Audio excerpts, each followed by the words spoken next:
बिस्मिल्लाहिर्रहमानिर्रहीम। अस्सलामुअलैकुम वरहमतुल्लाहि वबरकातुहू। हज़रत अबू हुरैरा रज़ियल्लाहु तआला अन्हु से रिवायत है कि एक अराबी रसूल पाक सल्लल्लाहु अलैहि वसल्लम के पास आया और कहा, ए अल्लाह के रसूल, मुझे ऐसा अमल बताएं कि जब मैं उस पर अमल करूं तो जन्नत में दाखिल हो जाऊं। आप सल्लल्लाहु अलैहि वसल्लम ने फरमाया, तुम अल्लाह की बंदगी करो, उसके साथ किसी को शरीक ना ठहराओ, नमाज कायम करो जो तुम पर लिख दी गई है, फ़र्ज ज़कात अदा करो और रमज़ान के रोज़े रखो। वो कहने लगा कि उस ज़ात की कसम जिसके हाथ में मेरी जान है, मैं न कभी इस पर किसी चीज़ का इजाफा करूँगा और न इसमें कमी करूँगा।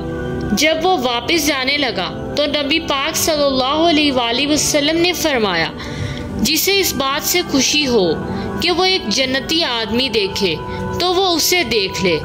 हज़रत अबू हुरैरा रज़ियल्लाहु तआला अन्हु बयान करते हैं कि रसूल पाक सल्लल्लाहु अलैहि वसल्लम ने फरमाया कि मेरी सारी उम्मत के गुनाह काबिले माफ़ी हैं, मगर वो लोग जो एलानिया गुनाह करते हैं। और एलानिया गुनाह करना ये है कि आधी रात के वक्त कोई गुनाह का अमल करे और फिर सुबह होते ये कहता फिरे कि ए फलां, मैंने रात को इस तरह किया था, हालांकि अल्लाह ताला ने उसकी पर्दापोशी की हुई थी और उसने रात इस तरह बसर की कि उसके रब ने उसे छुपा रखा था।